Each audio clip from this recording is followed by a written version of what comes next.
Oui.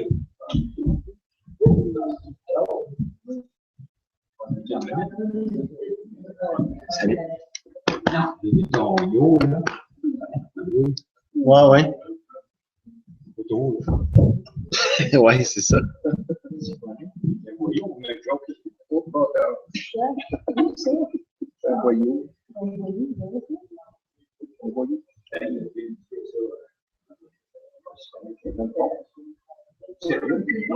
Alan, he's got a plan. Si vous voulez avoir quelque chose, demandez. Il y a quasiment assez.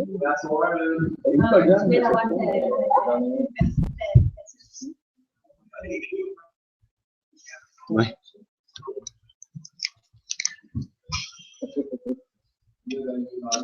OK.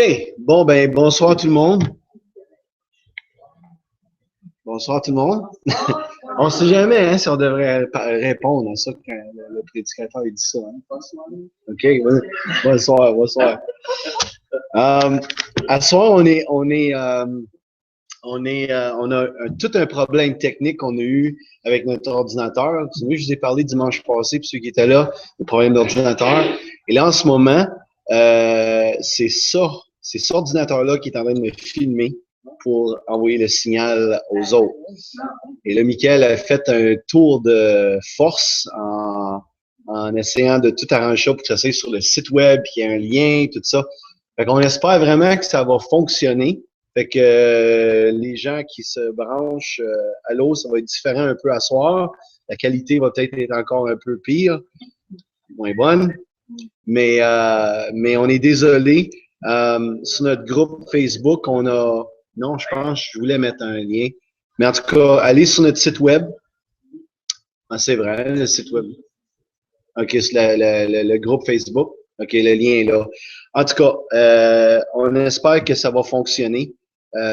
Sinon, ben, vous auriez dû être ici. Il y a une chance qu'ils me connaissent, hein? C'est pas tout le monde qui me connaît là-dessus, par exemple. OK. Ce soir, on a plusieurs choses. On prendra pas un temps pour chanter. C'est pas que j'aime pas la présence de Dieu et tout ça, mais on a beaucoup de choses que je veux parler avec vous autres avant. Et le temps nous manque et aussi problème technologique. En plus, le chat, je vais le recevoir en texto sur mon téléphone. Donc, on va voir comment ça va fonctionner. En tout cas, on va voir. OK, la première chose que je voulais parler avec vous, comme j'ai dit, vous autres qui me suivez, vous allez me voir d'une façon weird un peu. Parce que je vais regarder de même, puis j'ai l'air de vous ignorer, mais je vous ignore pas, OK? OK, j'aimerais ça juste vous partager un peu concernant l'ordinateur. J'en ai parlé dimanche passé, mais on a un sérieux problème en ce moment, même juste quelques minutes avant qu'on entre en onde, l'ordinateur il a jamais, puis on pense qu'il est vraiment fini. Donc, ce que j'avais à cœur de faire, c'est juste de vous présenter le besoin. Je sais que, tu sais, depuis un an et demi même, ça s'en va sur 2 ans, on fait ces choses-là de Mercredi Plus. On diffuse ça via l'Internet. Il y a beaucoup de gens qui profitent de ça. Vous aussi, en étant ici, on n'a jamais passé une offrande Mercredi Plus. On n'a jamais demandé quoi que ce soit. Mais là, je fais appel juste à vous, à votre générosité. Si vous avez été béni par les Mercredis Plus, vous avez reçu, je vous encourage à juste faire une offrande, à vous mettre devant le Seigneur, juste dire Seigneur, comme est-ce que tu voudrais que je donne quelque chose? La raison, c'est pour s'acheter de l'équipement, justement. On a un ordinateur, on est en train de magasiner ça, on va avoir comme tout un bon ordi. On va peut-être même pouvoir s'acheter une bonne caméra, augmenter peut-être la bande passante, parce que je prends le temps d'expliquer ça parce que c'est important. qu'on comprenne tout qu'est-ce que ça prend pour pouvoir diffuser puis que ça ait de l'allure. Des fois, on le réalise pas, mais on regarde des fois d'autres ministères, tu sais, puis tu regardes là comme hey, c'est clair, puis c'est bon, puis c'est. Mais vous pouvez pas imaginer les milliers de dollars. On parle de plusieurs dizaines, des fois centaines de milliers de dollars. Puis dans les gros ministères, des fois, c'est des millions là, de juste un équipement audio pour pouvoir diffuser ça. Nous autres, ben, ça nous a coûté 200 quelques piastres la caméra. Puis l'ordinateur, c'est quelqu'un qui nous l'a donné. Ça nous coûte un abonnement Internet, je pense que c'est 50, 60 piastres par mois. C'est ça que ça nous coûte. On a vraiment un budget Mickey Mouse, là. Puis, gars, on est béni parce que jusqu'à date, ça a bien fonctionné. Mais là, on est rendu à la place que si on veut continuer puis même aller plus loin, ben parce que on pense peut-être même d'enregistrer les dimanches matins puis pouvoir les mettre sur YouTube, par exemple, puis les gens de partout pourraient venir puis télécharger ça. Comme vous savez, on a un ministère en Afrique, puis en Europe aussi, puis il y a plusieurs gens qui écoutent nos messages sur notre site web qu'on met. Puis il y en a qui aimeraient ça, que ce soit la vidéo aussi, tu sais. Fait qu'en tout cas, je partage ça, je partage ça à vous aussi qui m'écoutez. Si vous avez, à toutes nous autres, si on a profité de ce ministère-là, tu sais, si on pourrait comme juste tout ensemble, c'est ça, juste prendre une offrande. Fait que qu'est-ce qu'on peut faire, c'est que le dimanche matin, juste l'écrire dans l'enveloppe, écrire mercredi plus ou ordinateur ou peu importe quoi, je pense qu'on va se démêler avec ça. Il y a déjà des gens qui sont venus me voir après dimanche, qui sont venus me dire qu'ils voulaient nous aider, puis qui nous ont donné une coupe d'offrandes pour ça. Fait que merci Seigneur pour ça. Fait que c'est ça. Ça, je voulais vous dire. C'est ça qui est ça dans le monde du sport. Dans le monde du Seigneur. Une chose que je veux commencer avec, en fait, c'est la dernière fois qu'on s'est vu, Jacques t'avait posé toute une question. Puis, je te souviens-tu de ta question que tu avais posée? Je te poserai pas la question.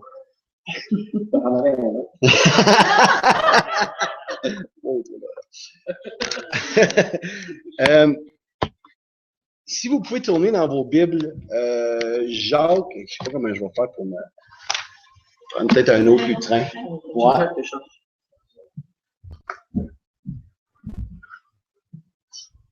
Jacques, chapitre 4, verset 17. C'est le dernier verset qu'on avait vu ensemble. OK.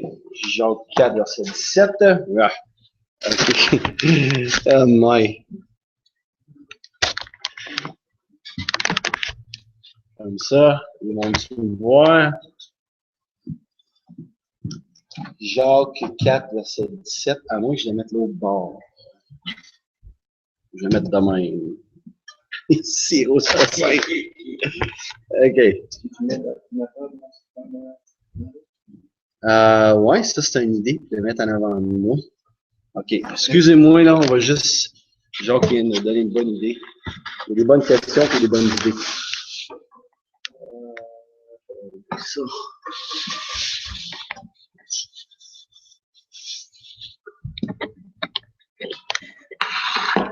Comme ça. Le fil de chercher là. OK. Ah ben là, par exemple. Là, je vois tout le monde, non. Ça vous dérange? C'est correct pour vous autres? Ah, OK. Puis même la vue est meilleure. OK. C'est du monde qui rit, là. Tu vois-tu t'as-tu un chat, toi, là? Non, hein? T'as un chat avec du monde qui. De Sarah, OK. Salut, Sarah. OK, Jacques 4, verset 17, j'ai dit, hein? On va y arriver. Es-tu capable d'ouvrir les lumières ici, Mick? Yeah. Ça va-tu être trop pour la caméra? C'est trop fermé. OK, Jacques 4, 17. Celui donc qui sait faire ce qui est bien et qui ne le fait pas commet un péché. Souvenez-vous qu'on avait parlé de ça? On avait parlé que dans le fond, ça parlait du péché d'omission. Hein? On avait parlé des péchés de commission, donc des choses que l'on commet.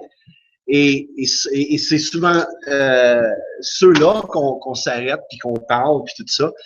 Mais on parle pas souvent des péchés d'omission. Omission veut dire omettre de faire quelque chose. Veut dire que on devrait faire quelque chose, mais on ne le fait pas. Et Jacques, dans le fond, c'est ça qui mentionne ici. Donc, si tu sais faire ce qui est bien, on avait parlé de la parabole du bon samaritain, où est-ce que ces hommes-là auraient dû savoir quoi faire, ils auraient dû s'arrêter puis apporter assistance aux Samaritains. Mais la Bible dit qu'ils ont passé outre, hein, ils ont passé à côté, puis ils ont fait aucun cas de ça. Pourtant, excusez, le Samaritain, il est venu, lui, puis il a porté assistance. Donc, ils ont omis de faire le bien. Ils savaient que c'est ça qu'ils auraient dû faire et ils n'ont pas fait. On avait vu à travers ça Matthieu 25, hein, qui avait dit que dans les derniers temps, Dieu va séparer les brebis avec les boucs, puis il va dire, ben, j'étais malade et vous m'avez pas visité. Hein, j'avais faim, vous m'avez pas donné à manger. Tous les péchés d'omission, ils auraient dû le faire, mais ils n'ont pas fait. Fait que Jacques, c'est ça qu'il fait ici. Et notre Jacques local, régional à nous autres, a posé une bonne question. Il a parlé, d'en fait, Romains, chapitre 14, verset 23. Regardez votre doigt dans Jacques. Et on va aller voir Romains.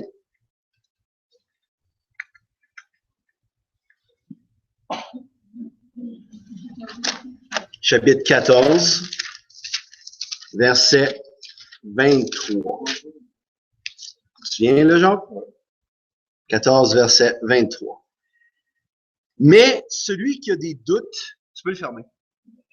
Celui qui a des doutes au sujet de ce qu'il mange est condamné parce qu'il n'agit pas par conviction. Tout ce qui n'est pas le produit d'une conviction est péché. Oh! On dirait que c'est contradictoire, quasiment. Tu sais, parce que là, il dit, encore 4:17, celui qui sait faire ce qui est bien, il fait pas comme un péché.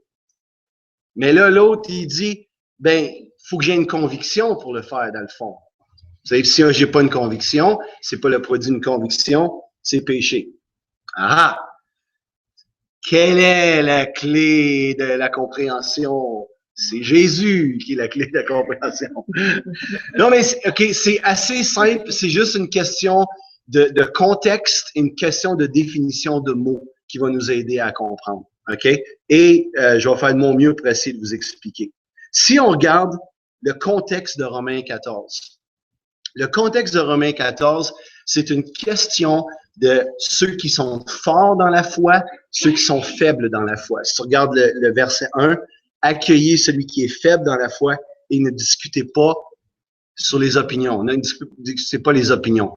Et là, le grand problème qu'il y avait et que Paul adresse ici dans ce chapitre-là, c'est que les gens, eux autres, ils se disputaient entre le fait on a le droit de manger telle chose, de boire telle chose, puis les autres disaient ben non, on n'a pas le droit parce que c'est sacré puis Dieu veut pas ça.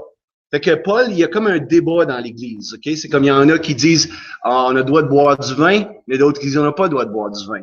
Il y en a qui disent on a le droit de manger des viandes sacrifiées aux idoles, et d'autres qui disent qu'on n'a pas le droit de manger des viandes sacrifiées aux idoles. Fait que c'était tout ça.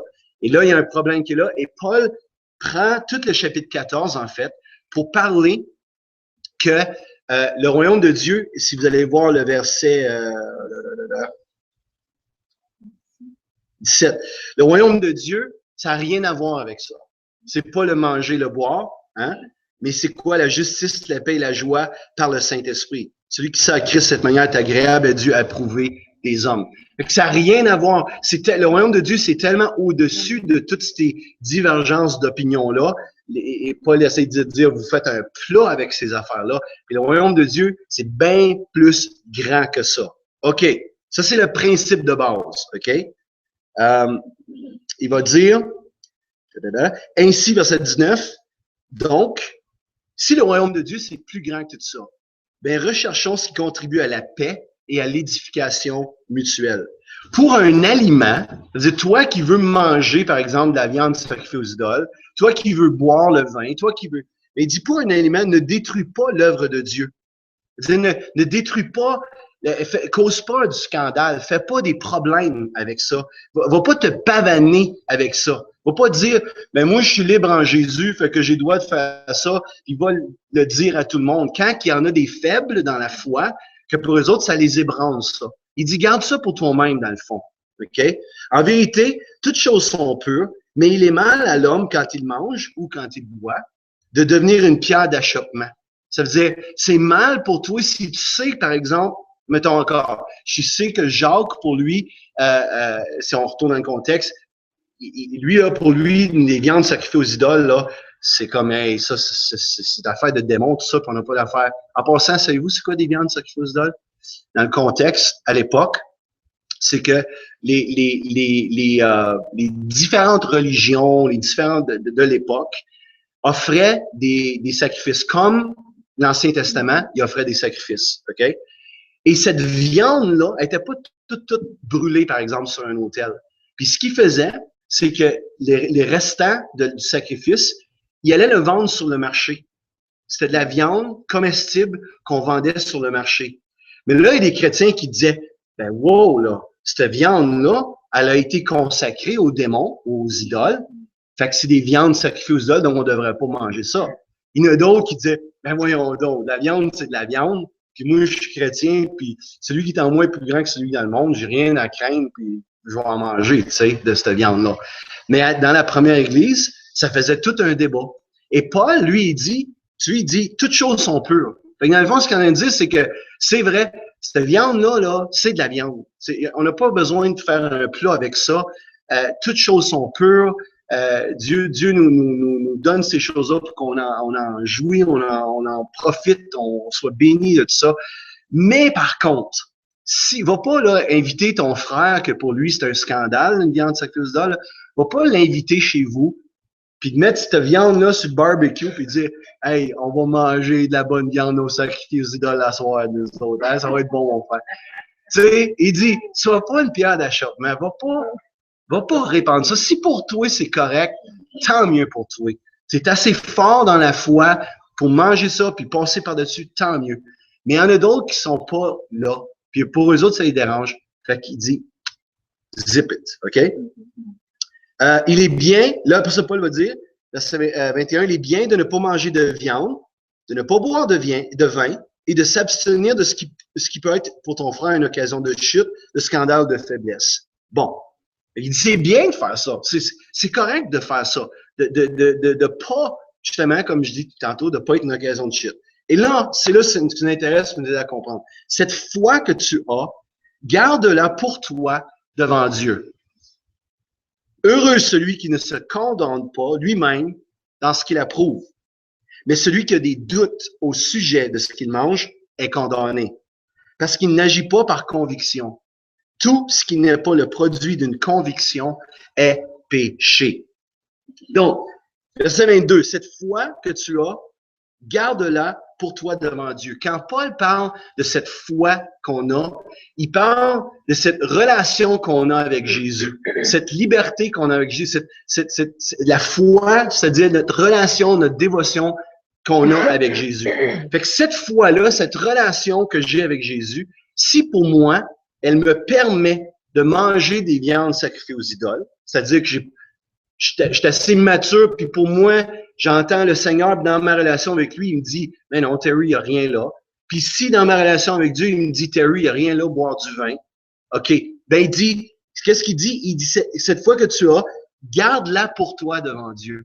Ça veut dire, ces convictions-là, qui émanent, qui sortent de cette relation avec Dieu, cette foi-là, garde-la devant Dieu. Bois-les ton vin devant Dieu. Mange-les ton steak devant Dieu. Mais va pas le pavaner devant les autres. OK? Et là, il dit, heureux celui qui ne se condamne pas lui-même dans ce qu'il approuve. Ça veut dire que, dans le fond, tu es béni, OK, si dans la foi que tu as en Jésus, tu n'es pas troublé ou condamné dans les choses que tu manges et que tu bois. C'est ça que ça veut dire. Tu es béni, tu es heureux. Si pour toi, manger de la viande, ça te trouble pas parce que Jésus, dans ta relation avec Jésus, lui, il te dit c'est OK de faire ça. Comprenez-vous que dans la Bible, il y a comme des zones grises. OK? Je suis pas en train de parler, mais des choses qui sont claires, comme tu ne commettras pas l'adultère. Le Seigneur te dira pas c'est OK, ça là. Même si tu pries, jusqu'à que tu sois bleu d'en face, il dira jamais que c'est OK. Mais il y a des choses qui sont pas clairement écrites noir sur blanc dans la Bible. Et c'est à ce moment-là qu'on doit avoir une relation personnelle avec Jésus. Et c'est lui qui va nous dire. Ça veut dire que moi, là, des fois, Jésus, il me dit des affaires, puis il me dit, Terry, touche pas à ça. Qui sont parfaitement correctes pour Jacques. Oui, pour moi, le Seigneur me dit, non, Terry, je veux pas. Pourquoi? Peut-être parce qu'il sait que pour moi, ça peut être une faiblesse, ça peut m'amener vers le péché, ça peut m'amener vers m'éloigner du Seigneur. Fait qu'il me dit, Terry, touche pas à ça. Mais pour Jacques, lui, par exemple, il n'y a aucun problème avec ça, le Seigneur va dire, ben, c'est correct, Jacques, tu peux en manger des viandes sacrifiées d'ol, tu peux en prendre une coupe de vin à l'occasion. Il n'y a pas de problème avec ça. Mais peut-être pour moi, c'est no way, José. Parce que si je prends une coupe de vin, on doit en prendre un autre, puis un autre, puis un autre, puis un autre, puis un autre, puis un autre, puis un autre, puis un autre. Hein? Comprenez ce que je veux dire? OK, donc,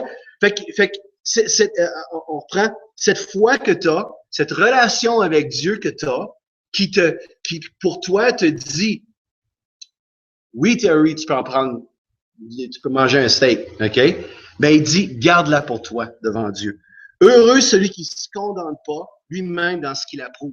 Ça veut dire, si j'approuve ça, dans ma relation avec Dieu, j'approuve, moi, on va prendre le vin, là, parce que ça peut être un problème épineux, là. Mais mettons, moi, dans ma relation avec Dieu, j'approuve ça. Dieu me dit, oui, c'est correct, puis j'approuve. Ben, il dit, heureux si tu le prends, puis tu te condamnes pas toi-même. Autrement dit, tu n'es pas troublé. Autrement dit, si tu es troublé par quelque chose, arrête. Parce que là, ça vient pas de la foi. Ça vient pas de ta relation avec Dieu. Si tu prends une coupe de vin et tu me demandes tout le temps, non, si le Seigneur, il est content de ça. Prends-la pas. Tu comprends-tu? Parce que là, tu es troublé. Tu te condamnes toi-même dans ce que tu approuves dans ce que tu fais. OK, continuons. Mais celui qui a des doutes, il dit d'une autre façon, celui qui a des doutes au sujet de ce qu'il mange est condamné. Fait que si j'ai des doutes, moi, là, de prendre une coupe de vin, je me condamne. Je viens troubler, je viens tout à l'envers. Tu comprends? Fait qu'il dit, fais-les pas. Parce qu'il n'agit pas par conviction. Et là, le mot conviction, c'est le mot grec pistis, qui veut dire foi. C'est la même chose que le verset 22. Cette foi que tu as devant Dieu, garde-la. La relation que tu as avec le Seigneur, qui te parle, puis qui te dit, oui, Terry, tu peux faire ça. Non, Terry, tu peux pas faire ça. Garde-la devant toi, puis le Seigneur. Puis là, après ça, mais celui qui a des doutes au sujet de ce qu'il mange, parce qu'il n'agit pas par foi. Il n'agit pas par la foi dans sa relation avec Dieu. Il y a des doutes, il est tout le temps comme... Quand tu as une relation avec Dieu, puis il te parle, puis il te dit, oui, mange-les le steak, la viande sacrifiée aux idoles. Il n'y en a plus de doute. Parce que c'est dans ta relation avec Dieu, c'est dans la foi que tu fais ça. Et là, il dit, tout ce qui n'est pas le produit de la foi est péché. Tout ce qui n'est pas produit de cette relation avec Dieu. Encore, Jésus me parle. Jésus me dit, Terry, tu peux faire ça. Tu peux. Si tout ce qui n'est pas le produit de cette foi-là est péché. Ça veut dire que, dans le fond, qu'est-ce que ça veut dire, là? My gosh, que c'est important d'avoir une relation avec Dieu. Moi, je peux en parler jusqu'à demain, là, pour essayer de vous expliquer de tout bord, de tout côté, là. Mais somme toute, là, ce que Paul, il veut dire, c'est que il faut que tu aies une relation avec Dieu pour que Dieu te le dise toi-même. Le danger que nous, on a, c'est que quand Dieu nous dit quelque chose, on veut en faire une loi pour tout le monde. C'est ça qui arrive. C'est qu'à mettons, Dieu me dit, ben, OK, non, je veux pas que tu boives du vin. Je veux pas que tu aies une coupe de vin. Qu'est-ce qui se passe? Ben là, on va se lever puis on va vouloir fesser sa tête sur tout le monde qu'on voit qui prend une coupe de vin. Parce que nous, on pense que c'est ça que Dieu, ben oui, Dieu me l'a dit. Ouais, Dieu te l'a dit. Il te l'a dit pour toi. Il te l'a pas dit pour l'univers, là, pour tous les enfants de Dieu sur la planète. OK? Bon.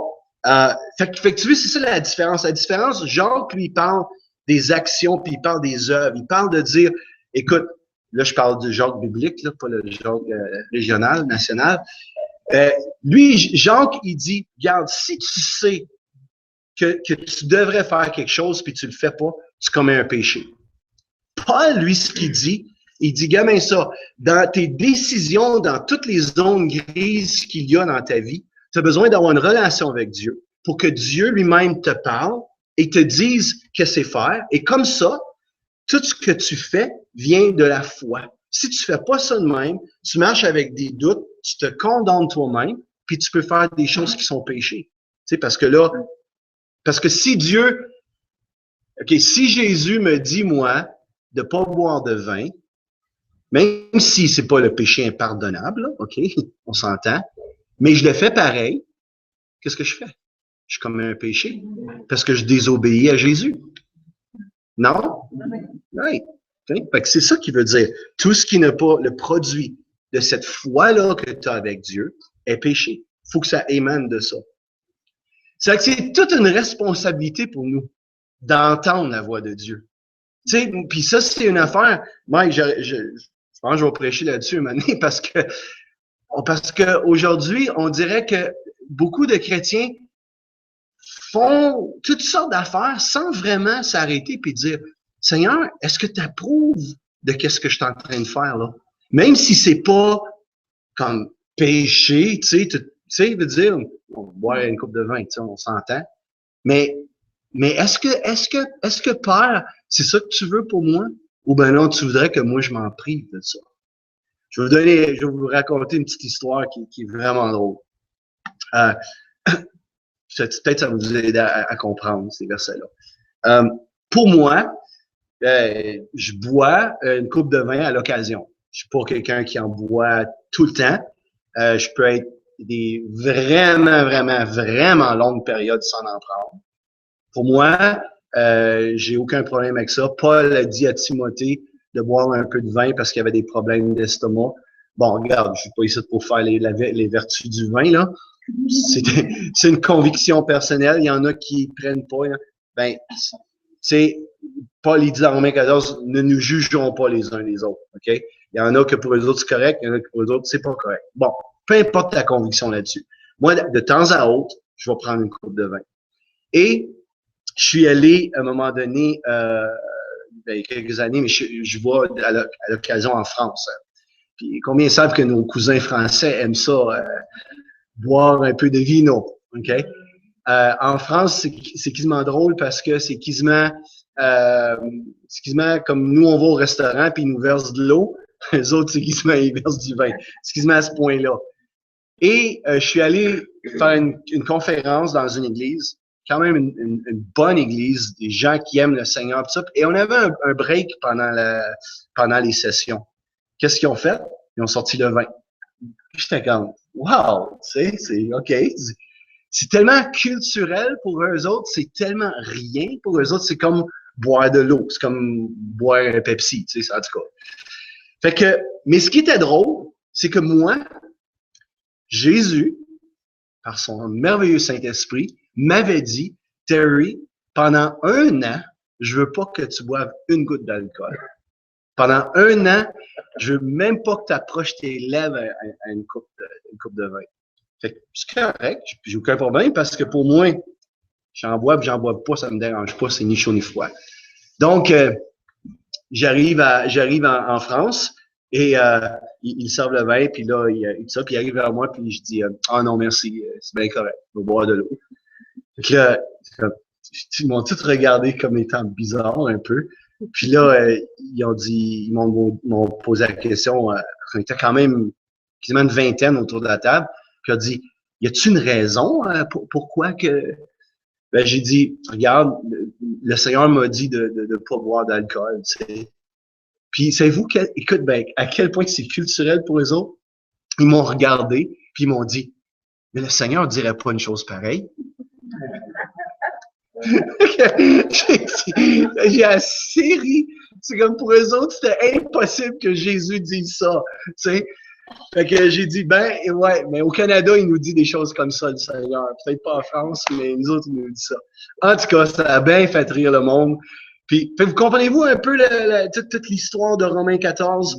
Je sais que là, peut-être que j'ai froissé du monde. Je suis bien désolé. Peut-être que dans vos yeux, j'ai perdu mon onction parce que... Mais en tout cas, c'est ça. Veux-tu... Non, ok, je vais arrêter. J'allais dire... Jésus a changé l'eau en vin, non. Écoute, dans la parole vivante, regarde bien ça, je vais juste te lire ces deux versets-là dans la parole vivante. Puis comme vous savez, j'aime la parole vivante, ça nous aide souvent à comprendre le verset. Il dit au verset 22, « Tu as une ferme conviction personnelle? C'est bien, garde-la pour toi devant Dieu, mais ne la brandis pas devant les autres. Sois content de pouvoir prendre tes décisions sans être troublé par des scrupules. Et sans avoir besoin de tranquilliser ta conscience. Oui, heureux celui qui ne se juge pas condamnable dans le parti qu'il adopte. Mais celui, verset 23, celui qui mange malgré ses doutes, prononce sa propre condamnation, car son acte ne procède pas de sa foi. Or, si nous agissons sans avoir la conviction d'être approuvés de Dieu, nous péchons. Vois-tu? Si j'ai pas dans ma foi, dans ma relation avec Dieu, cette conviction que Dieu approuve ce que je fais, si j'ai pas ça, mais je pêche. Donc, je dois entendre de lui et faire ce qu'il me dit de faire. OK? Ça va avec tout dans ta vie. La musique que tu écoutes, les genres de films que tu écoutes, tout. Tu sais, ce que Dieu nous appelle à faire, c'est de tout mettre ça devant Jésus. Puis dire, Jésus, qu'est-ce que tu penses de ça? Pour moi, il y a des genres de films que j'écoute jamais. Okay? Il y a des genres de musique que j'écoute pas. Je suis un musicien, puis j'écoute pas mal de genres de musique. Parce que, pour moi, dans ma foi avec Jésus, je sens que ça lui déplaît quand moi j'écoute ça. Je le fais pas. Il y en a d'autres qu'eux autres, ça n'a pas l'air à leur déranger. Fait que là, c'est pas moi à juger de leur relation avec Dieu. Mais c'est sûr que eux vont avoir à rendre compte au Seigneur pour qu'est-ce qu'ils ont fait sur la terre. Si on juste fait comme si rien n'était, en ne pas cherchant, l'approbation de Jésus ou la voix de Jésus. Mais là, ça, c'est entre eux autres puis le Seigneur. Fait que vous lirez Romains 14, c'est vraiment intéressant. C'est tous ces principes-là. Qu'on est différents, on a des convictions différentes, on ne doit pas se juger l'un l'autre. Puis, vous savez comme moi, hein, que la majorité des divisions, des chicanes dans l'Église, c'est quoi? C'est des divergences d'opinion. C'est comme un faisait ça, un pensait ça, puis on a même pas écouté ce que Paul il nous disait. Il dit, gars, arrêtez donc. Le royaume de Dieu, c'est plus grand que ça. Puis si pour toi, tu sens que tu es libre de faire telle chose, fais-les toi tout seul devant Dieu. Fais-les pas devant les autres. All right? C'est correct, ça? Vous m'aimez encore? OK. OK. Bon, voici ce qu'on va parler ce soir. Voulez-vous en entendre une bonne? Un autre? On est allé dans une église encore en France et je pense que c'était Jerry qui prêchait le dimanche matin. Et lors de la communion, la Sainte Seine, il servait du vrai vin. Du vrai vin! C'était tellement drôle parce que Sarah, ma fille, avait jamais pris de l'alcool, jamais goûté à ça. Je me dis, papa, j'ai pas le droit de faire ça. Et puis, fallait que je calme ma fille avant qu'elle prenne la Sainte-Seine, puis je pense qu'elle a même pas voulu la prendre parce que c'était du vrai vin. Mais tu sais, comme pour eux autres, c'est rien. Fait que, est-ce qu'on va dire qu'ils sont pas corrects? Tu veux dire, est-ce qu'on va leur lancer une roche à ces gens-là? Ils aiment le Seigneur autant que nous autres. Autant que nous autres. OK. Ah, yes.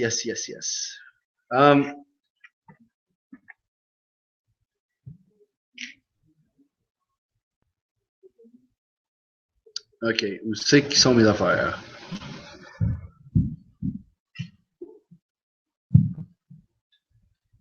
OK, je l'ai ici.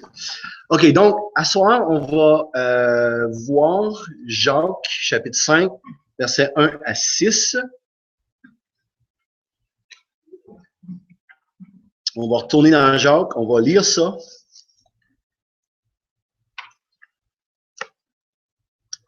Vous êtes là, Jacques 5, 1 à 6? OK. À vous maintenant, riches, pleurez et gémissez à cause des malheurs qui viendront sur vous. Vos richesses sont pourries et vos vêtements sont rongés par les teignes. Votre or et votre argent sont rouillés et leur rouille s'élèvera en témoignage contre vous et dévorera vos chairs comme un feu. Vous avez amassé des trésors dans les derniers jours.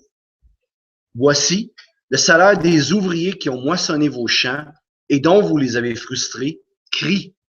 Et les cris des moissonneurs sont parvenus jusqu'aux oreilles du Seigneur des armées. Vous avez vécu sur la terre dans les voluptés et dans les délices. Vous avez rassasié vos cœurs au jour du carnage. Vous avez condamné, vous avez tué le juste qui ne vous a pas résisté. Aïe aïe, hein? J'avais juste compris avant de rentrer vraiment dans le texte puis dans l'étude. Ah, fait que, Père, merci. Merci pour ta parole. On est béni, on est honoré de pouvoir, encore une fois, étudier ta parole. Puis encore, on demande que ton Saint-Esprit soit avec nous, nous enseigne et nous guide dans toute la vérité. Que ton onction nous enseigne toutes choses. Puis on veut dire merci pour ta parole. Encore une fois, qu'on puisse renouveler notre amour avec ta parole, qu'on puisse l'aimer, la méditer, la chérir, la connaître. Au travers des mercredis plus, viens alimenter cet amour-là dans nos cœurs. On te prie dans le précieux nom de ton Fils Jésus. Amen. Yeah. All right. Les riches. Dans vos notes, les richesses. Qu'est-ce que l'homme ne ferait pas pour les acquérir? La Bible parle beaucoup des richesses et pas toujours positivement.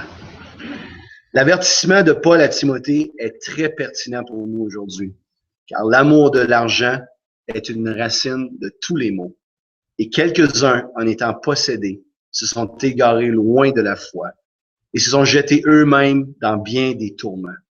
Pour toi, homme de Dieu, fuis ces choses. Il faut bien comprendre que ce n'est pas l'argent qui est le problème, mais bien l'amour de l'argent. Comme je dis souvent, tu peux avoir bien d'argent, puis avoir l'amour de l'argent, comme tu peux être très pauvre et avoir l'amour de l'argent aussi. Ça n'a aucun rapport avec tes avoirs. C'est une question de cœur. OK? Où est ton cœur? Donc, Jacques ne dit pas qu'être riche est péché. Ça, il faut vraiment comprendre ça. Abraham était prospère et marchait avec Dieu. Entre autres, Abraham était très prospère. Et il y a plusieurs hommes dans la Bible qui étaient très prospères et Dieu a rien à dire concernant ce côté-là de leur vie. OK? Donc, c'est pas péché, c'est pas mal d'être prospère. Il est plutôt préoccupé par l'égoïsme des riches. Dans ce texte, il leur conseille de pleurer et de gémir à cause des malheurs qui viendront sur eux. On va essayer de regarder ça verset par verset, puis voir qu'est-ce que Jacques veut vraiment dire dans le fond. Verset 1 encore, à vous maintenant, riches, pleurez, gémissez à cause des malheurs qui viendront sur vous. Jacques, il s'était déjà adressé aux riches à quelques reprises dans sa lettre. Si tu regardes au chapitre 1, versets 10 et 11. Vous vous souvenez, il dit, verset 9, que le frère de condition humble se glorifie de son élévation, que le riche, au contraire, se glorifie de son humiliation. Car il passera comme la fleur de l'herbe. Le soleil s'est levé avec sa chaleur ardente, il a desséché l'herbe, sa fleur est tombée et la beauté de son aspect a disparu. Ainsi, le riche se flétrira dans ses entreprises. Il avait parlé au chapitre 2, verset 5. Écoutez, mes frères bien-aimés, Dieu n'a-t-il pas choisi les pauvres aux yeux du monde pour qu'ils soient riches en la foi et héritiers du royaume qu'il a promis à ceux qui l'aiment? Et vous, vous avilissez le pauvre. N'est-ce pas les riches qui vous oppriment et qui vous traînent devant les tribunaux? N'est-ce pas eux qui outragent le beau nom que vous portez? Et il en parle au chapitre 4, verset 13. Mais c'est une insinuation, OK? À vous maintenant qui dites aujourd'hui ou demain, nous irons dans telle ville, nous passerons une année, nous trafiquerons et nous gagnons. Évidemment, il ne parle pas des pauvres ici, mais il parle des gens qui sont en moyen pour voyager puis faire des affaires, comme on a vu la dernière fois qu'on s'est vu. Fait qu'il avait déjà parlé, puis il avait déjà dit des mots durs, mais ce coup-ci, hein, vous êtes d'accord avec moi, je dis, il va pas que le dos de la cuillère, là. Il frappe vraiment fort. Dans vos notes, les riches dépeints ici étaient manifestement des propriétaires aisés. Ils constituaient une classe accusée dès les temps anciens d'exploiter et d'opprimer. On les accusait d'exploiter puis d'opprimer les gens. Dans le cadre de cette épître, nous pouvons penser particulièrement aux propriétaires palestiniens, des Juifs qui possédaient de grandes propriétés et dont la seule préoccupation était souvent le montant des bénéfices qu'ils pouvaient tirer de leurs terres. Jacques prononce une sévère condamnation sur ces riches propriétaires et la justifie en raison de l'accumulation égoïste de leurs richesses, versets 2 et 3, de la fraude à l'égard de leurs ouvriers, verset 4, de leur style de vie caractérisé par les excès, verset 5, et par l'oppression des justes, verset 6. Okay, fait, dans le fond, Jacques est en train de vraiment prononcer une sentence sévère sur des gens qui ont ben de l'argent, puis que eux, dans le fond, ils exploitent les pauvres, ils vivent dans des excès, puis même, on va voir, ils sont même allés jusqu'à tuer des gens. OK? Fait que c'est contre eux que Jacques parle. C'est pas contre le gars qui a 5000 pièces dans son compte de banque. Tu sais, là. C'est pas ça, là. C'est contre vraiment des gens qui étaient égoïstes, qui étaient méchants, puis qui étaient, évidemment, à cette époque-là, qui étaient très riches. Plusieurs commentateurs pensent que dans cette section, Jacques n'écrit pas aux croyants. Voici quelques éléments qui peuvent prouver ce point. A. Ces individus ne sont pas mentionnés comme étant des frères. Souvent dans la Bible, dans l'épître de Jacques, comme on a vu, à un moment donné, Jacques, il va dire « frère ». Puis là, il va leur parler. Là, tu sais que, ben oui, il est toujours en train de... Là, ici, de cette section-là, il fait juste dire « vous, les riches ». OK? Fait que plusieurs commentateurs disent si ça aurait été vraiment des frères, il l'aurait mentionné. Deuxièmement, ils sont pas appelés à se repentir, mais seulement à pleurer et gémir à cause du jugement qu'il leur est réservé.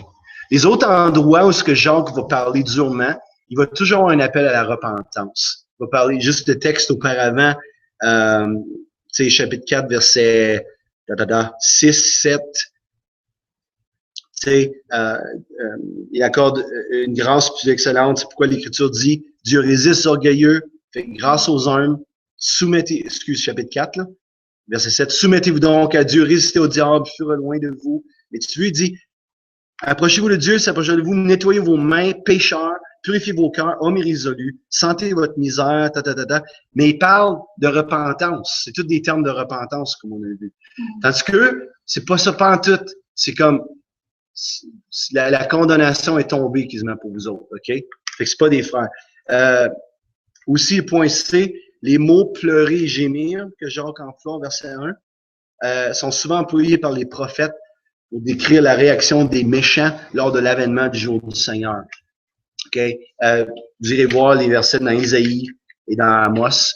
C'est soit qui dit gémissez ou pleurez parce que le jugement s'en vient, ou ben non, ça décrit ce qu'ils sont déjà en train de faire. Ils sont en train de gémir, ils sont en train de pleurer parce que Dieu est en train de les juger.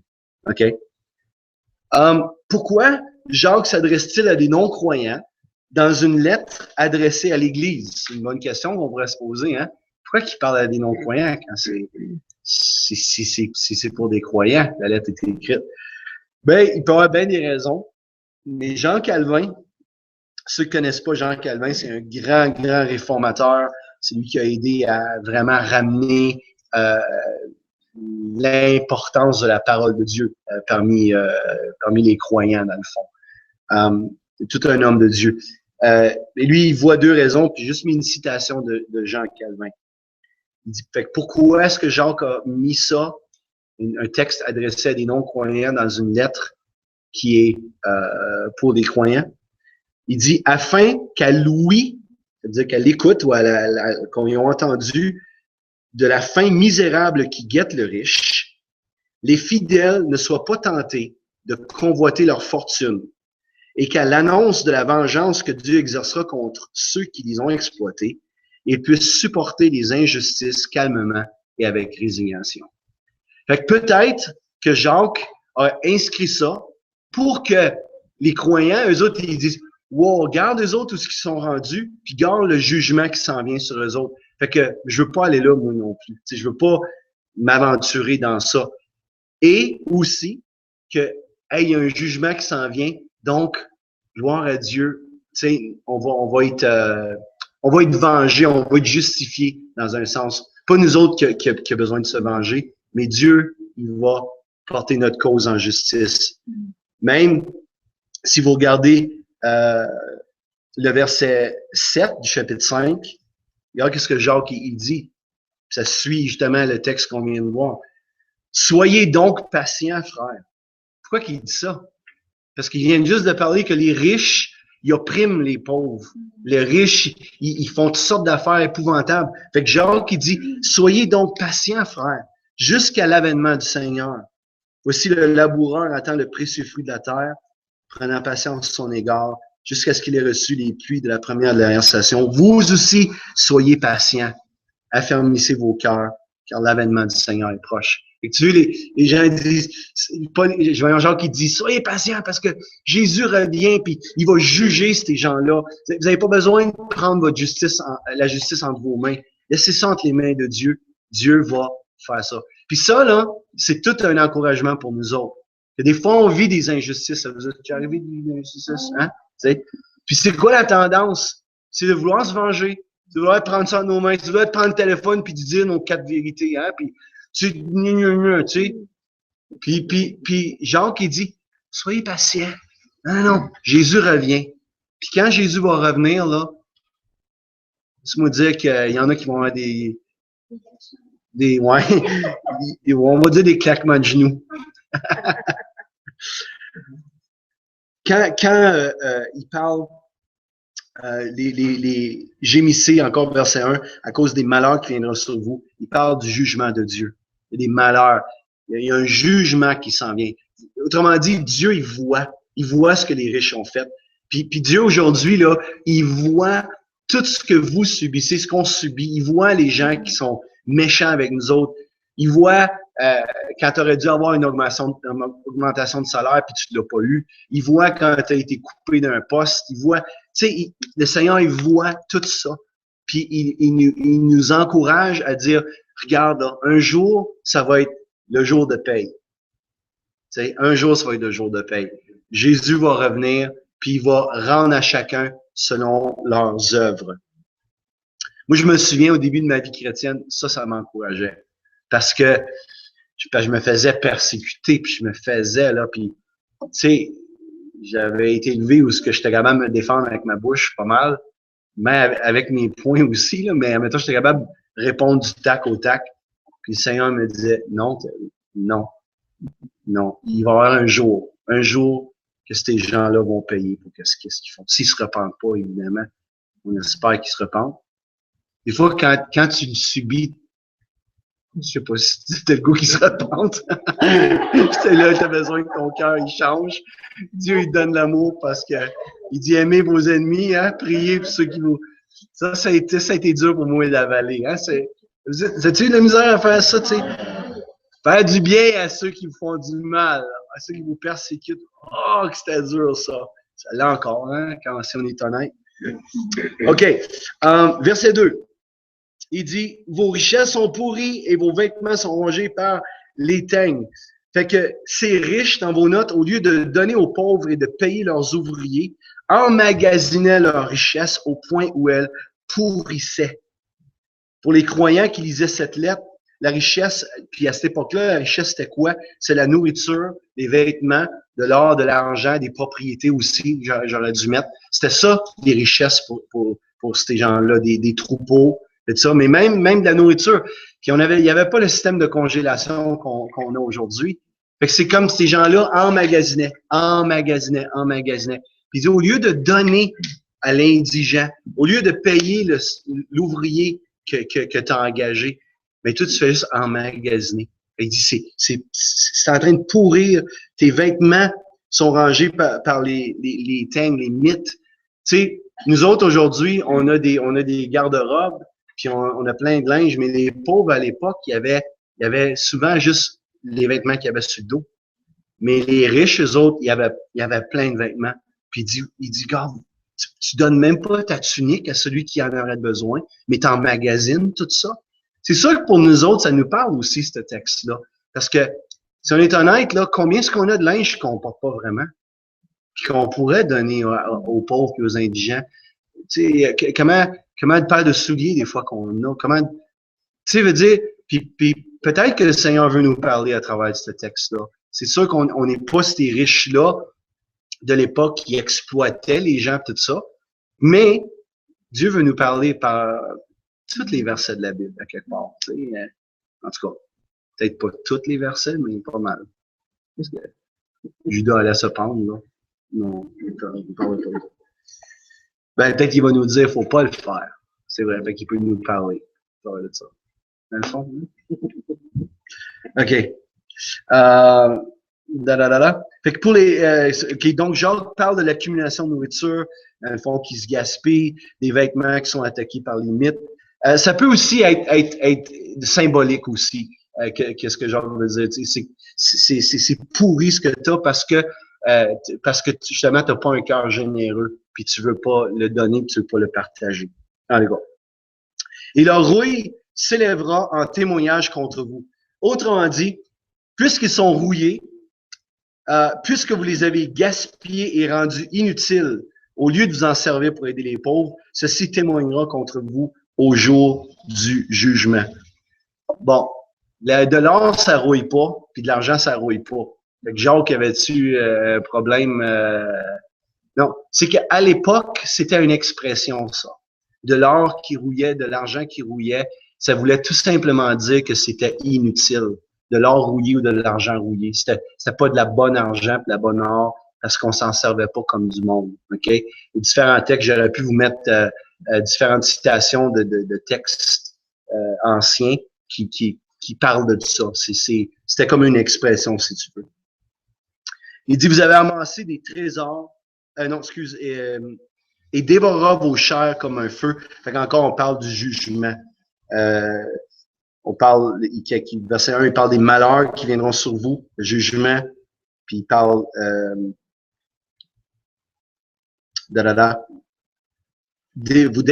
verset 3, dévorera vos chairs comme un feu. Fait qu'encore, il parle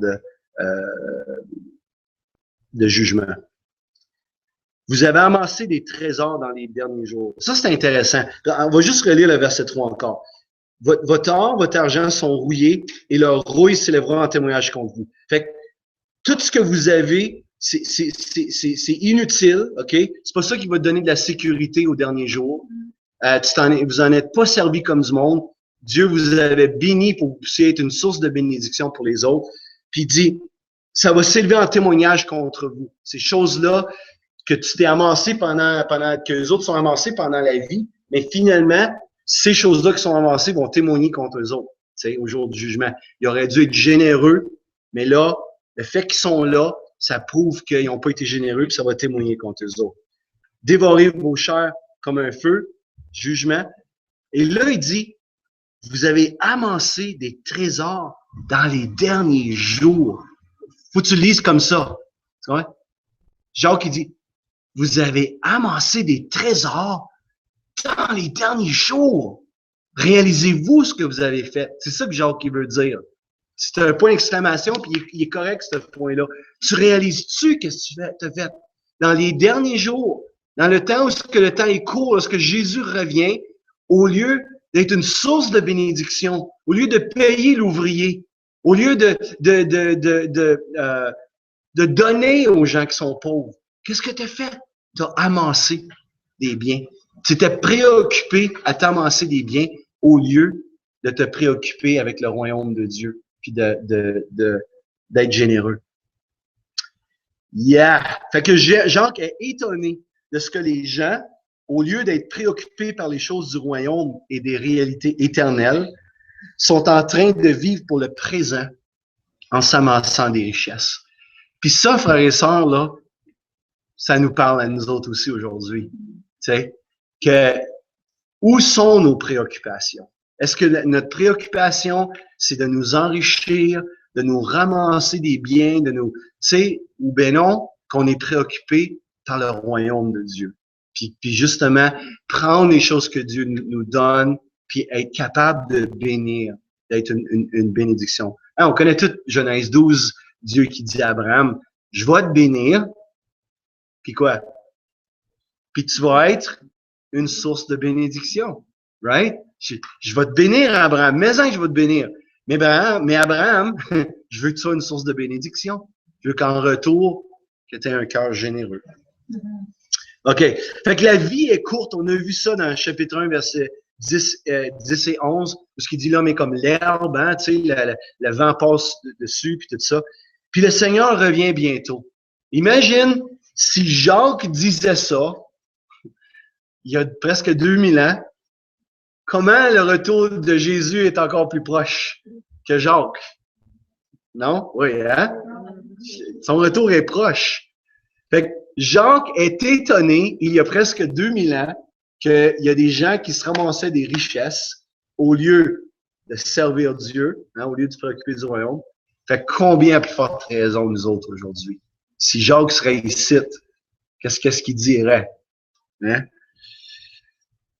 Fait que on devrait vivre pleinement si on sait que le temps est court, puis si on sait que le Seigneur revient. Puis tu sais quoi? Enlevons, je veux pas offenser personne, là, mais enlevons le retour du Seigneur de l'équation. OK? On va juste regarder à nos vies. La vie sur Terre, c'est court. On dit que la moyenne, c'est autour de 70 ans pour une moyenne. OK? C'est court, ça. C'est vraiment court. Fait que dans ces 70 ans-là, c'est court. Et le Seigneur dit, on devrait vivre pour lui. On devrait vivre pour lui à 100% et pas vivre pour nous-mêmes. 2 Corinthiens, chapitre 5, verset 15, Paul nous dit exactement ça, que si Jésus est ressuscité, alors on devrait vivre non pas pour nous-mêmes, mais pour celui qui est ressuscité d'entre les morts. Amen? OK, verset 4. Voici le salaire des ouvriers qui ont moissonné vos champs et dont vous les avez frustrés, crient.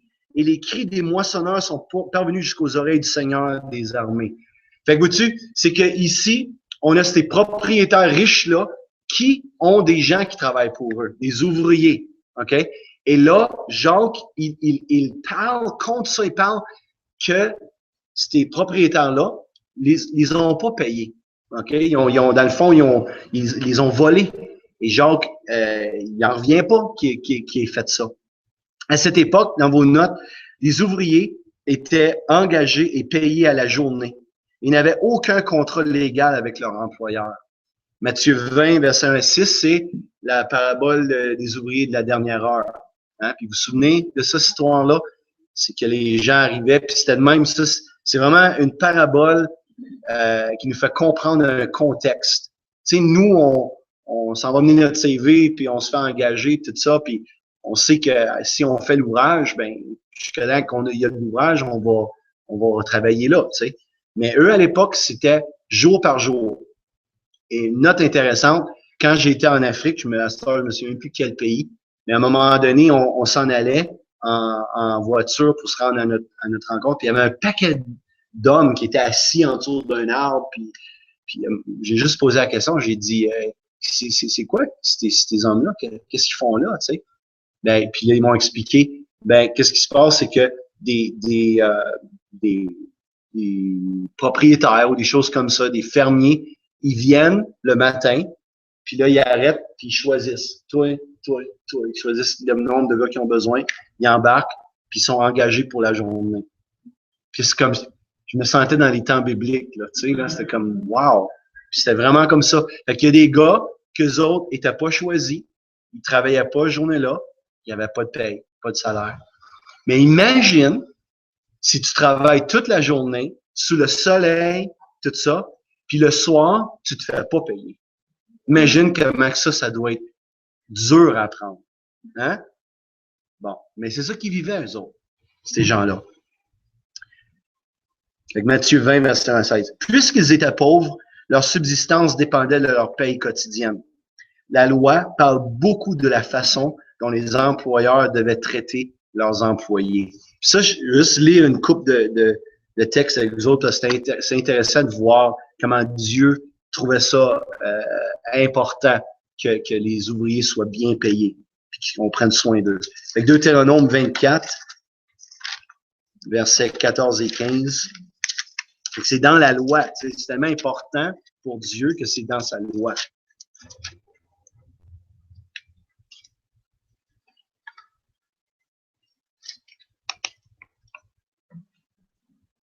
Deutéronome 24, versets 14 et 15. Tu n'opprimeras point le mercenaire, ça c'est l'ouvrier, pauvre et indigent, qu'il soit l'un de tes frères ou l'un des étrangers demeurant dans ton pays, dans tes ports. Tu lui donneras le salaire de sa journée avant le coucher du soleil, car il est pauvre et il lui tarde de le recevoir. Sans cela, il crierait à l'Éternel contre toi et te chargerait d'un péché. Regardez dans Lévitique 19, verset 13.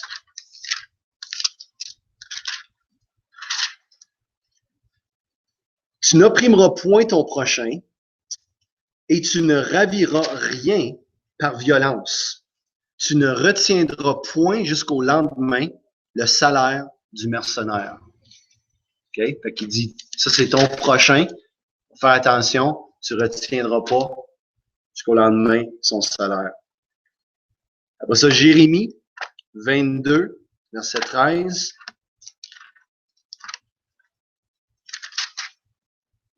Le grand prophète. Jérémie 22, verset 13. Malheur à celui qui bâtit sa maison par l'injustice et ses chambres par l'iniquité, qui fait travailler son prochain sans le payer, sans lui donner son salaire. Malheur à celui qui fait ça. Okay? Fait que Dieu considérait ça bien, bien important. OK. Et là, après ça, si on tourne dans Jacques, il nous dit que le salaire des ouvriers qui ont moissonné vos champs et dont vous les avez frustrés crie. Et les cris des moissonneurs sont parvenus jusqu'aux oreilles du Seigneur des armées. Donc, fais-tu penser à une histoire, ça? Hein? Abel. Hein, vous vous souvenez, Caïn a tué Abel. Puis Abel, la Bible dit dans Genèse 4:10 que son sang a crié jusqu'à Dieu. Là, c'est comme la même chose ici. L'injustice de ces gens-là crie jusqu'à Dieu. Okay? Puis ça, c'est une image que Dieu entend. Puis Dieu va faire quelque chose avec ça. Il parle du Seigneur des armées, jusqu'aux oreilles du Seigneur des armées. Puis c'est tout simplement un terme qui parle de celui qui règne sur les armées célestes, les anges et les armées terrestres, c'est le Tout-Puissant. Quand vous voyez l'Éternel des armées, le Seigneur des armées, c'est ça, c'est les armées célestes, les armées terrestres, il est Tout-Puissant, il règne sur tout. Lui entend tous les cris d'injustice, il n'est pas insensible, et un jour, il jugera toutes ses mauvaises actions. Mais Jésus dit, heureux ceux qui ont faim et soif de la justice, car ils seront rassasiés. Ah, sais-tu quoi? Quand on voit de l'injustice, puis que ça nous rend, tu sais, heureux, Jésus dit. Heureux ceux qui ont soif de la justice. On veut voir la justice. Maintenant, on prend pas la justice entre nos mains. C'est ça la différence. Mais il dit, on a soif de voir la justice, on a soif de voir l'équité sur la terre. On est tanné de voir la pauvreté, on est tanné de voir les femmes se faire violenter, les enfants se faire abuser. Tu comprends? Ça devrait nous déranger. Puis Jésus dit, t'es béni, parce qu'un jour, tu vas être rassasié. Un jour, comme on le sait, il va y avoir un jugement, puis Dieu va tout rétablir les choses. Puis on a hâte à ce jour-là. Amen? OK. On va aller un peu plus vite. Verset 5. Vous avez vécu sur la terre dans les voluptés et dans les délices. Vous avez rassasié vos cœurs au jour du carnage. Les voluptés et délices, dans vos notes, sont deux mots qui parlent de luxe et de plaisir. Ces gens vivaient sans se soucier des injustices qu'ils commettaient, ni de la souffrance qui les entourait. Autrement dit, eux autres, là, ils oppriment les pauvres, ils payent pas les ouvriers, puis ils vivent là, tu sais, ça les rend riches, tu sais, puis ils vivent dans les excès, dans le luxe, puis tout ça, puis ça le dérange même pas. Jacques, là, il est vraiment en colère contre eux autres, OK? Il dit, ça n'a pas d'allure ce que vous êtes en train de faire là. Vous avez rassasié vos cœurs au jour du carnage. Le mot rassasié peut être traduit par engraisser. Puis l'image serait la suivante. Tel un animal est engraissé jusqu'au jour où il sera en l'abattoir, tel sera le riche qui, dans l'insouciance, vit sa vie de plaisir jusqu'au jour du jugement. Tu sais, le bœuf, là, il est encore en train de brouter, manger, lui, là. Puis à un moment donné, on pond dessus, puis des fois, le lendemain, on le mange, tu sais. Ben, il dit, c'est de même que ça va être, vous autres. Tu as vécu dans le plaisir, tu as vécu dans les excès, tu as opprimé les gens. Ben, à un moment donné, boum, ça va être fini comme ça. La parole vivante le traduit comme si. Votre vie ici-bas s'est écoulée dans les plaisirs et le luxe. Vous avez rassasié vos cœurs de jouissance. Vous vous êtes engraissés pour le jour du jugement, comme les animaux se repaissent le jour même où ils vont être égorgés. Et c'est encore plus descriptif, on peut dire. Verset 6. Vous avez condamné, vous avez tué le juste qui ne vous a pas résisté. Ben, comme on a vu au chapitre 2, verset 6 dans Jacques, les riches, ils traînaient les pauvres devant les tribunaux. Et ils les faisaient condamner. Les pauvres, qui sont appelés les justes dans ce verset, avaient pas les moyens pour se défendre. Tu sais, puis on voit ça aujourd'hui, hein, des fois, on a les grosses compagnies qui sont là, puis ils sortent tout leur argent puis leurs avocats contre un simple citoyen pour le faire taire ou rien comme ça. Puis c'était un peu ça, tu sais.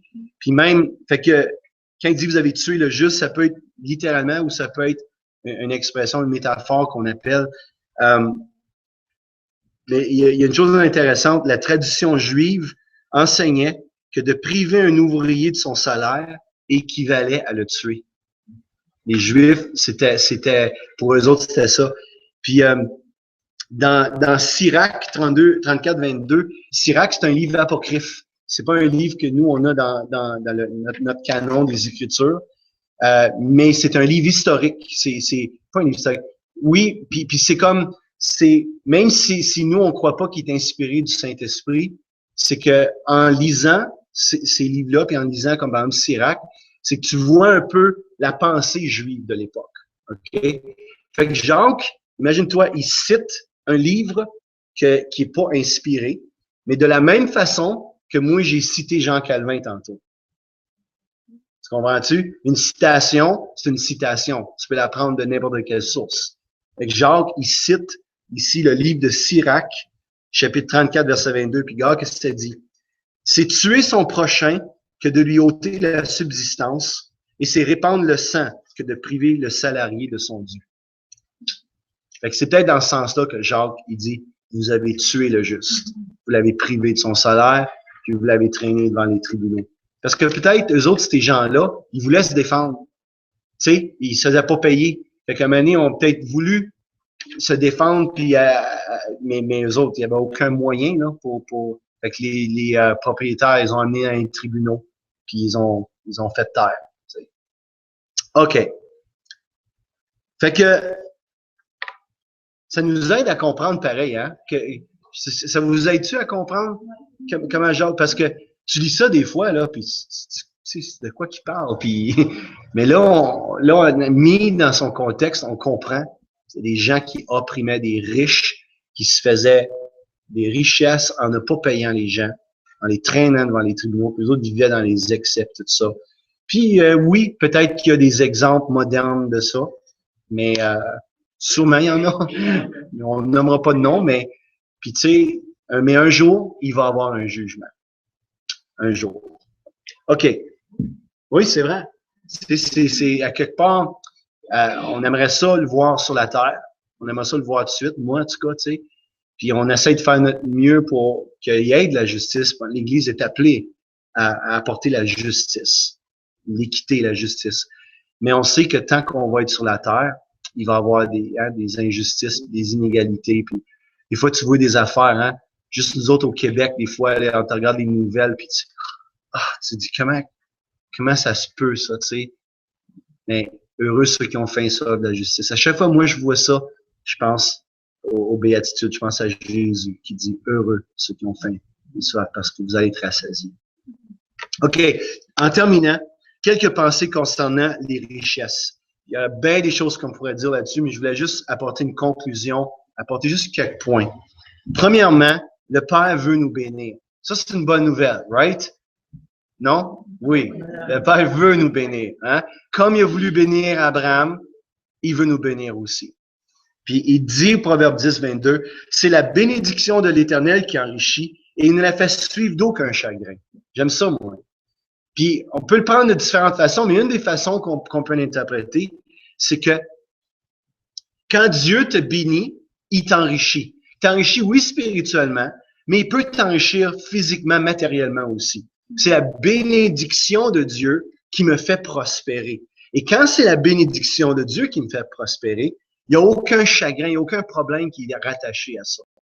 Le problème, c'est que quand je suis enrichi par des moyens illicites, là, il y a des chagrins qui sont rattachés à ça. Tu sais, si je deviens riche à cause que je vends de la coke, mais il y a des chagrins qui sont rattachés à ça. Si je deviens riche parce que j'opprime les gens, puis je les paye pas, comme les riches qu'on vient de voir, il y a des chagrins qui sont rattachés à ça. Mais quand c'est la bénédiction de Dieu sur ma vie qui m'enrichit, il n'y a aucun problème. Fait que combien veulent la bénédiction de Dieu? Hein? Ah oui, bring it on. 1 Timothée 6, la deuxième partie du verset 17. Dieu qui nous donne avec abondance toutes choses pour que nous en jouissions. Ça, c'est encore un autre verset qui dit, Dieu veut nous donner toutes choses, puis pas juste un petit peu, en abondance. Pourquoi? Pour qu'on puisse jouir de ces choses-là, profiter de ces choses-là. Tu sais, il nous veut heureux, là. Le Seigneur, c'est comme quand, tu sais, on achète un cadeau à nos enfants ou à nos petits-enfants, tu sais. Est-ce qu'ils ont vraiment besoin de ça pour vivre? Non. Mais on les bénit. C'est une bénédiction. Puis en tant que croyant, il faut qu'on comprenne qu'on n'est pas né pour un petit pain. Dieu veut nous bénir. Le Père veut nous faire prospérer. Dernier verset, 3 Jean, chapitre 1, verset 2. Bien-aimé, je souhaite que tu prospères à tous égards et sois en bonne santé comme prospère l'état de ton âme. Fait que Jean est pris la prospérité à tous les points de vue, comme son âme est en train de prospérer. Donc, le Père veut nous bénir. Deuxièmement, quand on parle des richesses, on doit chercher son royaume au lieu de chercher à s'enrichir. Ça, c'est un principe. Il dit, Matthieu 6,33, cherchez premièrement le royaume et la justice de Dieu. Toutes ces choses vous seront données par-dessus. De quoi? Toutes les choses qui sont données? Ben, le contexte, c'était des gens qui s'inquiétaient pour le vêtement, pour le manger, pour le boire. Hein? Puis là, il dit, faites pas comme les païens pour vous inquiéter de ça. Plutôt, cherchez le royaume de Dieu. Puis si vous faites ça, tout le vêtement, ces choses-là vont vous être données. Il va pourvoir à nos besoins. Proverbe 23, 4 à 5. Ne te tourmente pas pour t'enrichir, n'y applique pas ton intelligence. Veux-tu poursuivre du regard ce qui va disparaître? Car la richesse se fait des ailes, et comme l'aigle, elle prend son vol vers les cieux. C'est éphémère. Tu sais, c'est que un jour, tu peux rouler là, dans le gros cash, la semaine d'après, plus rien. Tu sais. Imaginez-vous en Islande, un de mes amis qui était parti faire du ministère, c'est quoi, là, 2 ans de tout ça? Il est parti en Islande, puis il avait fait le transfert, il avait besoin d'argent là-bas, fait le transfert de son argent, tout le kit. Du jour au lendemain, son argent islandais, je sais pas comment il l'appelle, ne valait plus rien. Du jour au lendemain. Lui, il venait juste de faire un transfert de cash comme, tu comprends-tu? Fait que l'argent, là, c'est comme, ça peut, quand on met notre cœur là-dedans, quand on met notre énergie là-dedans, on peut vraiment, vraiment être déçu. Vraiment être déçu. Mais ceux, verset 1 Timothée 6, mais ceux qui veulent s'enrichir tombent dans la tentation, dans le piège et dans beaucoup de désirs insensés et pernicieux, qui plongent les hommes dans la ruine et la perdition. Car l'amour de l'argent est une racine de tous les maux. Quelques-uns, en étant possédés, sont égarés loin de la foi et sont jetés eux-mêmes dans bien des tourments. Maintenant, il faut que je fasse attention, il faut que j'équilibre. Dieu a appelé certaines personnes, puis certains gens dans le corps de Christ, à être capables de faire de l'argent. Ça, je suis d'accord avec ça à 100%. Il y a des gens qui sont doués pour la business. Il y a des gens qui sont... Autant que moi, j'ai un appel à être pasteur, il y en a qui sont appelés à être dans le monde des affaires, puis à faire de l'argent. Mais Dieu les appelle, avant toute chose, à chercher le royaume de Dieu quand même. Tu sais? Puis dans cette bénédiction-là, à être une source de bénédiction pour le royaume de Dieu aussi. Okay? Troisièmement, nos trésors doivent être dans les cieux. Matthieu 6, 19, 21, ne vous amassez pas des trésors sur la terre où la teigne et la rouille détruisent et où les voleurs percent et dérobent, mais amassez-vous des trésors dans le ciel où la teigne et la rouille ne détruisent point, où les voleurs ne percent ni ne dérobent, car là où est ton trésor, là aussi sera ton cœur. Fait que Jésus dit, tu sais quoi, sois riche pour Dieu, dans le sens, amasse-toi des trésors, soit fais sers le Seigneur, tu sais, tout ce que tu fais, on sait, tout ce qu'on fait, on donne un verre d'eau à quelqu'un au nom du Seigneur, on va avoir une récompense au ciel. Tu sais, fait que c'est pas là, mon but, c'est pas de me faire un empire ici sur la terre, parce que je sais que je vais partir, puis je vais partir avec rien de ça. Tu sais. Fait que, mais mon but, c'est, par exemple, rendu au ciel, mon empire va être là, tu sais, parce que je vais être riche pour Dieu. Et dernièrement, nous sommes appelés à honorer le Seigneur avec nos richesses. Proverbe 3, versets 9 et 10. Honore l'Éternel avec tes biens, avec les prémices de tout ton revenu. Alors, tes greniers seront remplis d'abondance et tes cuves regorgeront de mûs. OK? De mûs. Juste une petite chose à dire par rapport à ça. Moi, je crois vraiment au principe des offrandes puis de donner au Seigneur, OK? Je crois au principe de donner un pourcentage au Seigneur, appelez-le la dîme, appelez-le comme vous voulez. Je crois à ça, OK?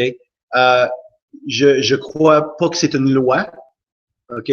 Je crois que ça doit pas être une loi, j'ose parler ainsi. Si c'est une loi, on a passé à côté. Si par contre, ça vient d'un cœur qui honore l'Éternel, comme on vient de voir ici, OK? Dieu prend plaisir à ça. Je crois que le dimanche matin, on parle dans notre contexte à nous, lorsque on met notre dîme, notre offrande dans le panier et qu'on le fait avec un cœur qui honore Dieu, okay? Dans le sens qu'on dit, Seigneur, c'est quoi, t'es honoré, vous savez ce que ça veut dire, hein? T'es considéré comme précieux, comme important. En fait, lorsqu'on fait ça, on est en train de dire que Dieu est plus important puis qui est plus précieux que même mon argent. Puis l'argent, là, c'est la vie, en quelque sorte. Pas d'argent, tu manges pas. Pas d'argent, tu sais, ça fait, je veux dire, combien d'heures qu'on passe dans notre vie pour l'argent? Une grosse partie de notre vie. On travaille toute notre vie, là, pour de l'argent, tu sais. Et là, tu prends une partie de cet argent-là pour dire, Dieu, sais-tu quoi, mon trésor, mon cœur, il est pas là-dedans. Mon trésor, puis mon cœur, il est en toi. Puis je t'honore, Seigneur. T'es plus précieux que ce que je vais te donner. T'es plus précieux que tout ça. Puis je veux juste par cet acte-là, déclarer que t'es le premier dans ma vie. Puis, dans ce sens-là, l'argent, c'est un test pour nous. L'argent, c'est tout un test. De voir si Dieu est encore plus grand. Jésus a dit, on peut pas servir deux maîtres. On va soit servir Dieu ou on va servir Mammon. Et Mammon est l'argent. Mais Mammon est un dieu, est un démon en quelque sorte. OK? Fait que c'est le démon de l'argent, en quelque sorte. Fait qu'il dit, il est où ton cœur? Est-ce que tu sers Dieu ou est-ce que tu sers Mammon? Right? Tu peux pas servir deux mains. Donc, quand je donne au Seigneur, je suis en train de lui dire, c'est toi qui es mon Seigneur. C'est toi qui es le plus grand. C'est toi qui es précieux. Même Jésus, c'est des points que j'aurais pu rajouter. Même Jésus a dit dans Luc 16, il a dit que si t'es pas fidèle dans les richesses, OK, l'argent, comment est-ce que on peut te confier les véritables richesses? Jésus dit, on peut même pas confier les véritables richesses à celui qui est pas fidèle avec les richesses de ce monde. OK? Fait que dans ce sens-là, l'argent, c'est un test. Est-ce que je suis fidèle avec ce que le Père permet et qui amène dans ma maison? Et là, il regarde comment j'agis avec ça. Il regarde c'est quoi mon attitude, comment je deal avec ça. Et selon la fidélité de mon cœur, puis ça, c'est selon Luc 16, le Seigneur dit, OK, je peux te confier les vraies richesses. Les vraies richesses qui sont les choses du royaume. Fait que c'est fou, hein? C'est fou comment on réalise pas à quel point l'argent et les richesses, c'est spirituel. Je me souviens, moi, au début de ma vie chrétienne, je pensais que, l'argent, c'est charnel puis tout ça, tu sais. Puis il y a même quelqu'un qui m'avait repris. Il dit, oh non, Terry. L'argent, c'est vraiment spirituel. Parce que là où est ton trésor, là aussi sera ton cœur. Et ton cœur, es-tu mené par l'argent ou elle est menée par le Seigneur? Un ou l'autre. I-ha. Fait du steak, hein? All right. Fait que Seigneur, merci pour ta parole. Il va nous rester un enseignement, puis on va avoir fini, imaginez-vous. Wow! Je pense que ce soir, c'était le 10e. Fait qu'on va avoir fait ça en 11 enseignements, 5 chapitres. Puis il y a bien des affaires qu'on aurait pu aller plus profondément, mais je pense qu'on a fait quand même un bon bout. Y a-t-il des questions dans ce qu'on a partagé? As-tu des commentaires ou des choses que vous avez peut-être mal compris? Ou, je réalise que j'ai touché quelques points qui peuvent être épineux un peu, là. D'autres personnes, ils restent dans la noirceur. Oui?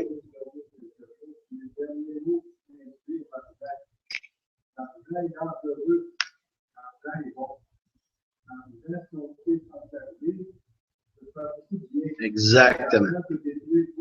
Exactement. Oui. Oui. Exactement. Juste pour ceux qui nous écoutent, quelqu'un vient de dire que l'argent, elle est dangereuse, puis en même temps, elle est bonne. C'est comme le feu. Le feu peut être bénéfique, comme peut être destructeur, puis l'argent, c'est la même chose, puis 100% vrai. Hein? On sait que malheureusement, il y a des gens qui s'en servent pour le mal. Puis heureusement, il y en a beaucoup qui s'en servent pour le bien aussi. Heureusement. Fait que soyons des gens pour nous, hein, qu'on s'en sert pour le bien, pour bénir puis faire avancer le royaume. Quelqu'un d'autre, quelque chose à dire ou des textos? J'ai pas de textos. Pas de textos.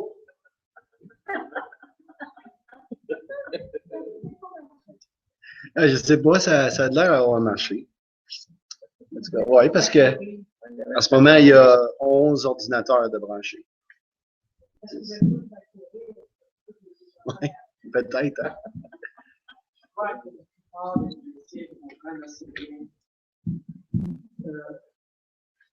La valeur de l'argent, c'est un instrument dans nos mains que Dieu lui-même. Elle doit être en action. C'est ça que veut dire avec point, il n'est pas utilisé. Et si elle est mise en action, on l'utilise pour, c'est sûr, pour notre besoin, mais surtout aussi aider, si c'est possible, tout ce qui nous entoure. C'est ça que Dieu sonde le cœur. Pas essayer de s'accumuler des trésors pour un avenir qui n'aura jamais. C'est ça. Exactement. Puis, je pense qu'à quelque part aussi, il y a le côté d'entendre, un peu comme on a parlé au tout début, là, que dans manger les viandes sacrifices d'ol ou le vin, tu sais, que Dieu doit nous parler personnellement. On doit avoir cette relation avec le Seigneur personnel pour dire, OK, Seigneur, qu'est-ce que je fais avec mon argent? Ou plutôt, Père, qu'est-ce que tu veux que je fasse avec ce que tu m'as donné? Puis, c'est vraiment bénissant d'entendre la voix du bon berger qui nous dit, tu sais, va donner tel montant à telle personne, ou fais telle chose, ou là, il y a une offrande qui passe, ça, je veux que tu participes, là, tu sais, c'est ça. Puis, d'être à l'écoute de ça. Vous avez sûrement toutes ces histoires-là, mais moi, je me souviens, j'ai dû raconter ça, mais au tout début de ma vie chrétienne, comment que il y avait j'étais dans mon temps de prière, puis j'étais étudiant au cégep, j'avais pas beaucoup d'argent, c'était, tu sais, puis j'avais senti dans mon cœur que je devais donner, je pense que c'était 50 pièces à quelqu'un dans l'église. Puis 50 pièces pour moi, c'était énorme, OK? On recule en 1986, OK? Puis étudiant au cégep, en tout cas, c'était énorme pour moi. Puis c'était ça mon, 50 piastres. Puis là, non, ça doit sûrement pas venir de Dieu, ça, tu sais. Puis, mais finalement, je dis, non, je le fais. Donc, je vais par la foi, je le fais. Fait que j'ai demandé à quelqu'un dans l'église de le donner à la personne que je pensais qu'il devait l'avoir, puis pas mentionner mon nom. Je voulais pas qu'elle sache c'était moi. L'affaire la plus cool est arrivée, je pense le dimanche d'après ou 2 semaines après, la madame, elle se lève la main pour un témoignage dans l'église. Puis là, je commande dans le nez, je fais, ça va être bon, ça. Elle dit que, je pense que c'était sa balayeuse qui avait brisé. Puis c'était une femme qui était sous l'aide sociale. Puis elle non plus, elle avait pas beaucoup d'argent. Fait que la balayeuse est brisée, puis elle avait fait réparer. Puis ça avait coûté comme pas loin de 50 pièces, quelque chose comme ça, là. Puis elle dit, il y a quelqu'un qui m'a donné, le Seigneur m'a donné 50 pièces, puis ça a couvert la balayeuse. Puis c'est qui tu penses qui était le plus béni entre elle ou moi? C'était moi. Je veux dire, elle était bénie, là, mais c'était moi, là, de réaliser que j'avais entendu, puis que, tu sais, je l'avais fait par la foi, puis, fait qu'en tout cas, je sais que vous en avez comme ça, des témoignages, mais entendre, tu sais, dans nos finances aussi, Père, qu'est-ce que tu veux? À qui tu veux? Je donne. Je veux être une source de bénédiction. Tu m'as beaucoup donné. Es-tu quelqu'un que je peux bénir, tu sais? Fait que, cool. OK, je vais juste rouler une coupe d'affaires ici. Je pense qu'on est, moi, je pense qu'on est bien riche ici en Amérique. Il ne faut pas oublier que nos pauvres ici, c'est important, oui, mais encore plus, je pense, les gens autour du monde qui meurent de faim, nous devons partager. Oui, ça, c'est vrai. Oh, quelqu'un a dit, parfois, j'ai honte d'être nord-américaine. Oui, c'est vrai. J'aime la voix de Dieu. Quelqu'un a dit, on a des histoires de bénédiction, nous aussi, d'avoir reçu, d'avoir donné. Il y a plus de bonheur à donner qu'à recevoir. Un temps pour recevoir, un temps pour donner. C'est vrai aussi, hein. Il y a des temps que nous autres aussi, on est dans un temps où on a besoin, puis on doit être capable de recevoir aussi, hein. Il y a du monde des fois qui non, mais si Dieu vient puis tu sais il veut te bénir là, prends-les, reçois-le. Puis, dans le temps, on donnait la bonne main Pentecôte. Hein? Souvenez-vous de ça, la main de Pentecôte? Seigneur te bénisse, mais il y avait de l'argent dans la main avec. C'était bien le fun. Non, t'avais jamais connu ça, toi? Ah, peut-être c'est parce que j'étais plus pauvre que toi. Ouais, c'est peut-être moi, j'en avais plus besoin. Mais non, moi, ben, j'étais étudiant, tout ça. Je recevais des mains de Pentecôte, là. C'était le monde le dimanche matin. Salut, que Seigneur te bénisse, puis il y avait de l'argent dedans. Puis, wow, c'est vrai. Seigneur te bénisse, toi aussi. Mais tu vois, peut-être que ça va être à votre tour de faire ça. Ouais, c'est ça. OK. Ouais, c'est ça. OK. Fait que, y a-t-il d'autres questions? Non, tout va bien. C'est correct? Vous avez bien apprécié encore ce soir? Et tu sais, let's go, Seigneur. La main de Pentecôte. Et là, il parle de la main de Pentecôte. OK, on va se lever, puis on va juste... Hey, sais-tu quoi? Je vous mets au défi, Église de Dieu, de commencer à donner des mains de Pentecôte. Okay? Puis venez me voir le dimanche matin pour me donner une main de